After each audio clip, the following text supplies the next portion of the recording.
یہ تو سمجھ آ گیا کہ مشکلات میں صبر کرنے کا مطلب یہ ہے کہ میں اللہ سے کوئی شکوہ شکایت نہ کروں، اس کے خلاف کوئی نازیبا کلمات نہ کہوں، اور اللہ میرے ساتھ ہے۔ لیکن سوال یہ پیدا ہوتا ہے کہ یہ صبر کریں کیسے؟ کیا کروں میں؟ ڈونٹ وری، اللہ تعالیٰ نے جہاں صبر کا حکم دیا ہے وہاں اس کو کرنے کا اور اس کا مائنڈ سیٹ ڈیولپ کرنے کا ہمیں فریم ورک بھی دیا ہے۔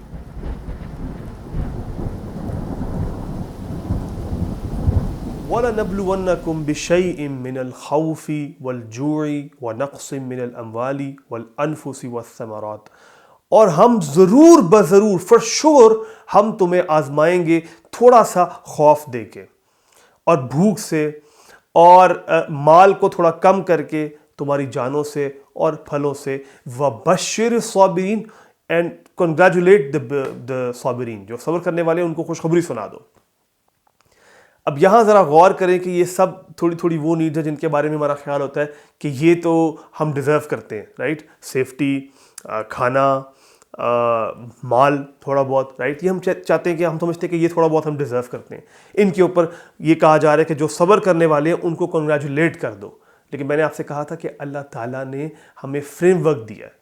یہاں وہ فریم ورک سمجھنے سے پہلے میں ایک چیز آپ کو ذرا ٹیکنیکلی سمجھا دوں کہ صبر کا مطلب ایک تو یہ جو میں نے کہا کہ شکوہ شکایت نہ کرنا، اور دوسرا despite of all the odds اپنے اصل مقصد کی طرف چلتے رہنا، جس کو انگلش میں ہم کہتے ہیں پرسیویرنس۔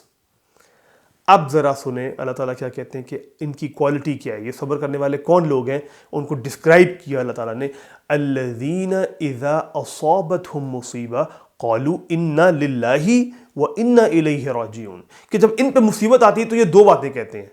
پہلی چیز کیا ہے؟ انا للہ، اور دوسری کیا ہے؟ وانا الیہ راجعون۔ اور اسی کے اندر وہ فریم ورک ہے، اسی کے اندر ہے وہ صبر والا مائنڈ سیٹ ڈیولپ کرنا ہے۔ کیسے؟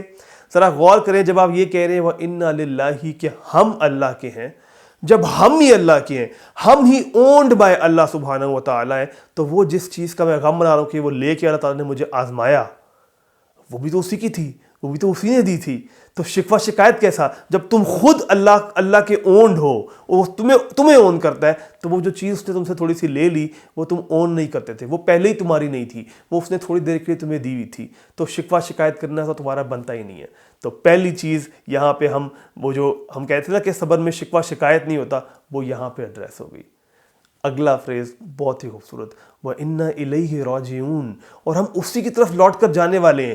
یہ مجھے میرے مقصد سے کنیکٹ کر رہا ہے کہ میرا اصل مقصد وہ ہے، جب میں نے اللہ سے ملنا ہے، اس سے ملاقات کرنی ہے، اس وقت ان چیزوں کے بارے میں اس نے مجھ سے پوچھنا نہیں ہے، یہ چیزیں کنسیڈر ہی نہیں ہوں گی، وہاں کچھ اور چیزیں کنسیڈر ہونی ہیں، اور میں اپنے گول کے اوپر فوکس کر رہا ہوں۔ تو پہلی چیز ہمیں شکوہ شکایت سے روک رہی تھی، اور دوسری چیز ہمیں پرسیویرنس دے رہی ہے کہ despite of all the odds میں نے اپنے گول کی طرف موو کرنا ہے۔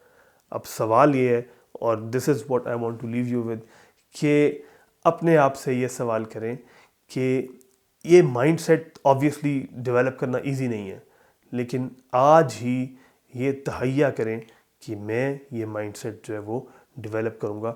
کبھی بھی مشکل آئے گی تو نمبر 1 اللہ سے شکایت نہیں کروں گا، اور despite of all the odds focus اپنے اوریجنل گول پہ اور اپنے اصل گھر پہ رکھوں گا، اور یہیں سے میری روح کو سکون ملے گا۔